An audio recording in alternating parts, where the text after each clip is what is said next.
శివాయ. ఓం నమో నారాయణాయ. నరదృష్టి నివారణ, కర్మ నివారణ, సకల సంచిత కర్మ, ప్రారబ్ధ కర్మ, ఆగమిక కర్మ, దగ్ధ నివారణ, తులాభార కాల భైరవాయ నమో నమః. ఓం దిగంబరాయ విద్మహే తంత్రక్షేత్రాయ ధీమహి తన్నో సంహారకాల భైరవ ప్రచోదయాత్. ఓం శ్రీ మహాలక్ష్మీదేవ్యై నమోస్తుతే. ఓం గణానాం త్వా గణపతిగుం అవామహే కవిం కవీనాపవస్త్రవస్తవం జ్యేష్ఠరాజం బ్రహ్మణస్వత ఆన శృణ్వన్నోతిభిస్సీదసాదనగుం. శ్రీ మహాగణాధిపతయే నమః. హరి ఓం. అందరికీ ముందస్తుగా వినాయక చవితి పండగ శుభాకాంక్షలు. వినాయకుడు అనగానే అవిఘ్నములను తొలగించి ఐశ్వర్యాన్ని ప్రసాదించేటువంటి భగవంతుడు కనుక ఆది పూజ్య మహాగణాధిపతి. అంటే ఏ పూజను మనం ప్రారంభించాలనుకున్నా పసుపుతో చేసిన గణపతి స్వామికి మనం పూజ చేసుకుంటూ ఉంటాం.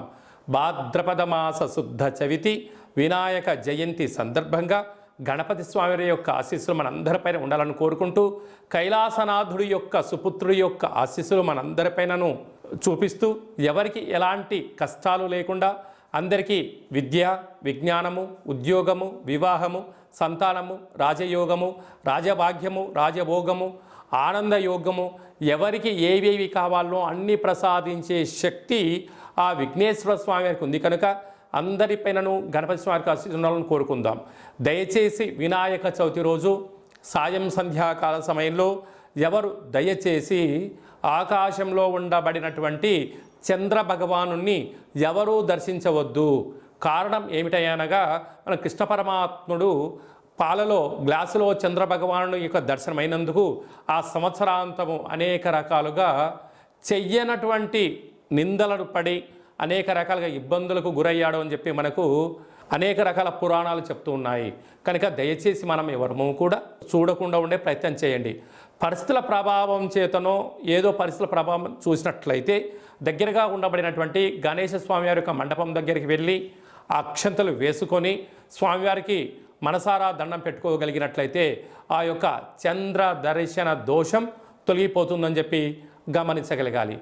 1వ తారీఖు 9వ నెల 2024 నుండి 15/9/2024 వరకు పుట్టినటువంటి వారందరూ కూడా ముందస్తుగా జన్మదిన శుభాకాంక్షలు. గతంలో వివాహం అయినటువంటి వారికి వివాహ వార్షికోత్సవ శుభాకాంక్షలు. 1/9 నుండి 15/9 వరకు ద్వాదశ రాశుల్లో గ్రహ గమనాల్ని ఒకసారి వీక్షింపచేద్దాం. వృషభ రాశిలో దేవగురు బృహస్పతి శత్రుస్థానంలో సంచార స్థితి. మిథున రాశిలో కుజ భగవానుడు, కర్కాటక రాశిలో బుధ భగవానుడు, సింహరాశిలో ఏడాది తర్వాత రవి భగవానుడు, కన్యరాశిలో శుక్రుడు మరియు కేతు సంచార స్థితి, కుంభరాశిలో శని భగవానుడు వక్రగమన సంచార స్థితి, మీనరాశిలో రాహు భగవానుడు సంచార స్థితితో ద్వాదశ రాశుల్లో గ్రహ గమనాలు ఈ విధంగా ఉన్నాయి.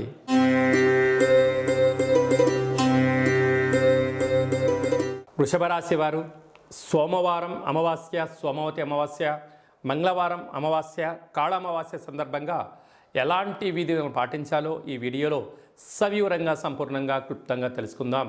వృషభ రాశిలో ఏ ఏ నక్షత్రాలు వస్తాయిగా కృతికా నక్షత్రంలోని 2, 3, 4 పాదాలు, రోహిణీ నక్షత్రంలోని 4 పాదాలు, మృగశిర నక్షత్రంలోని 1, 2 పాదములు కలిపితే వృషభ రాశి. చాలామందికి పుట్టినటువంటి కాల సమయంలో డేటా ఆఫ్ బర్త్లు లేనటువంటి కారణం వలన పేరు యొక్క మొదటి అక్షరాన్ని అనుసరిస్తూ రాశిని తెలుసుకునే ప్రయత్నం చేద్దాం.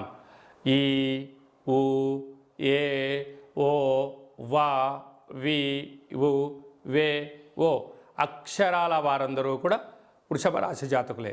వృషభ రాశి యొక్క అధిపతి శుక్ర భగవానుడు కనుక శ్రావణ మాసం, అందులో సోమవారంతో కూడుకున్న అమావాస్య, మఖా నక్షత్రంలో వచ్చినటువంటి అమావాస్య, మంగళవారం పుబ్బా నక్షత్రంతో కూడుకున్నటువంటి అమావాస్య, పుబ్బా నక్షత్రాధిపతి శుక్ర భగవానుడు, వృషభ రాశి యొక్క అధిపతి కూడా శుక్ర భగవానుడే కనుక రాశిలోనే దేవగురు బృహస్పతి శత్రుస్థానంలో సంచారం చేస్తున్నారు కనుక వృషభ రాశి వారు తప్పకుండా ఈ సోమవతి అమావాస్య, ఈ కాళ అమావాస్య రోజున ఇంట్లో వీలైనంత వరకు శుద్ధి పెట్టుకొని, అంటే ఇంటి నల్ల మంచి మహాలక్ష్మి ఇంటి నల్ల శుద్ధి పెట్టుకొని, ఇంటికి మామిడాకులు కొబ్బరాకులు ఏర్పాటు చేసుకొని, ఒక ఎర్రటి గుమ్మడికాయను సగభాగాన్ని కట్ చేసి పూజా మందిరంలో కానీ లేకుంటే ఇంటి మధ్యలో కానీ ఒక మూలకు కానీ ఒక అష్టదళ పద్మాన్ని ముగ్గును వేసి ఒక దోషుడు ఉప్పును పోసి ఈ గుమ్మడికాయను సగభాగాన్ని కట్ చేసి అందులో పీచు పదార్థం తీసేసి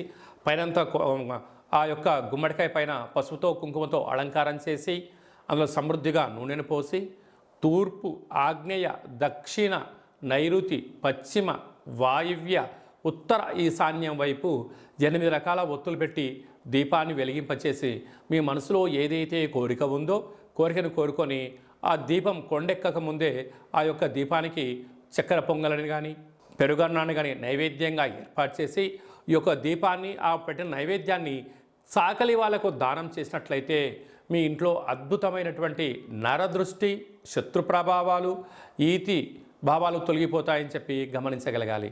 కనుక వీలైనంత వరకు మీ జన్మ నక్షత్రం రోజున పూర్ణిమ, అమావాస్య తిథి వాగ్వివాదాలకు దూరంగా ఉండండి. వీలైనంత మౌనం, ధ్యానం, ఆధ్యాత్మికత, యోగా ఆసనాలు వేయగలిగినట్లయితే ప్రశాంతత ద్వారా ఆనంద యోగం మీ సొంతమవుతుంది. అలాగనే 2వ స్థానంలో కుజుడు ఉండడం వలన కుజదోష ప్రభావం కావడం వలన దయచేసి ఎవరికి డబ్బులు ఇవ్వద్దు, డబ్బులు తెచ్చుకోవద్దు, రెండింటితో ఇబ్బంది అని చెప్పి గమనించగలగాలి. అర్ధాష్టమ రవి కనుక అనారోగ్యాలు పొంచి ఉన్నాయి, ప్రమాదాలు పొంచి ఉన్నాయి. తస్మాత్ జాగ్రత్త. లాభస్థానంలో రాహు ఉన్నాడు. కష్టపడి పనిచేయడము వృషభ రాశి వంతు. ధనాన్ని 3వ వ్యక్తులు తీసుకెళ్లడం వీరి యొక్క పరిస్థితి ఉంటుంది. కనుక సమయం, ధనం, అదృష్టం అనేది ఎప్పుడు రాదు. వచ్చినప్పుడే జాగ్రత్తగా భద్రపరుచుకోగలిగితే వృషభ రాశి వారంతా అదృష్టవంతులు ఎవరు లేరు అని చెప్పి గమనించగలగాలి. వ్యవసాయ సోదరీమణులు, గృహ భవన నిర్మాణ కార్యక్రమం చేసేవారు, సాఫ్ట్వేర్ హార్డ్వేర్ ఉద్యోగస్తులు, హోటల్ వ్యాపారస్తులు, మార్కెటింగ్ రంగము, వస్త్ర వ్యాపారాలు, అలాగనే స్వర్ణకారిత వ్యాపార కార్యక్రమాలు చేసేటువంటి వారికి ఓపిక, పట్టుదల ద్వారా నరదృష్టిని తొలగించుకోగలిగితే అదృష్టం వృషభరాశి సొంతం అని చెప్పి గమనించాలి.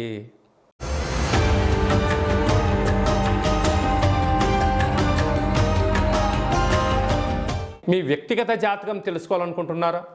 మీ పేరు, పుట్టినటువంటి తారీఖు, నెల, సంవత్సరం, సమయం రాసి మీరు వాట్సాప్ పంపించగలిగినట్లయితే సంపూర్ణంగా 100 సంవత్సరాల జాతకాన్ని వ్రాసి పంపించి మీరు పుట్టినప్పుడు గ్రహ గమనాలు ఎలా ఉన్నాయి, ప్రస్తుతం ఎలా ఉంటున్నాయి, రాబోయే కాలంలో ఎలా ఉండబోతున్నాయో సవివరంగా సంపూర్ణంగా తెలియజేయడం జరుగుతుంది.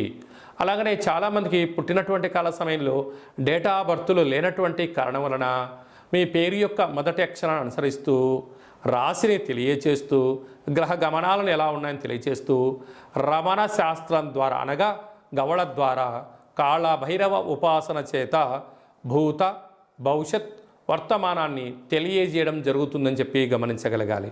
కనుక ఆసక్తి గల వారందరం కూడా వ్యక్తిగత జాతకాన్ని తెలుసుకుందాం, జాతకంలో ఉండబడిన అడ్డంకులను తొలగించుకుందాం, ఐశ్వర్యానికి స్వాగతం పలిగేటువంటి అద్భుతమైన కాళభైరవేశ్వర ఆశీస్సులు పొందుదాం. కనుక వ్యక్తిగత జాతకం తెలుసుకోవాలి అనుకుంటున్న వారందరూ కూడా ఈ కింది నెంబర్ని ఆన్లైన్ ద్వారా కానీ ఆఫ్లైన్ ద్వారా కానీ వాట్సాప్ ద్వారా కానీ సంప్రదించి అపాయింట్మెంట్ తీసుకొని సంప్రదించగలరు. మీ యొక్క జాతకాన్ని సవివరంగా సంపూర్ణంగా తెలియచేస్తూ మన యొక్క దేవాలయంలో కాళభైరవ హోమం జరిగినప్పుడు జాతకం చెంపించుకుంటున్న ప్రతి అందరికీ కూడా ఒక వీడియో కాల్ ద్వారా కాళభైరవ స్వామికి చూపించి ఆశీస్సులు కోసం ప్రయత్నం చేయడం జరుగుతుందని చెప్పి కూడా గమనించగలగాలి. ఈ వీడియో మీకు నచ్చినట్టయితే లైక్ చేయండి, షేర్ చేయండి, మా ఛానల్ని సబ్స్క్రైబ్ చేసుకోండి.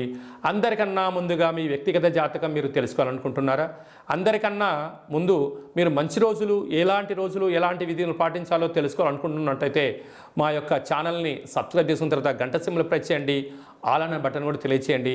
ఆధ్యాత్మికమైన ఈ యొక్క కార్యక్రమాన్ని భగవద్బంధువులకు, మిత్రులకు, స్నేహితులకు మీ క్షేమాన్ని ఎవరైతే కోరుకుంటున్నారో, మీరు ఎవరి క్షేమాన్ని కోరుకుంటున్నారో వారికి ఈ వీడియోను ఫార్వర్డ్ చేసి భగవంతుడి యొక్క ఆశీస్సులు పొందగలరు.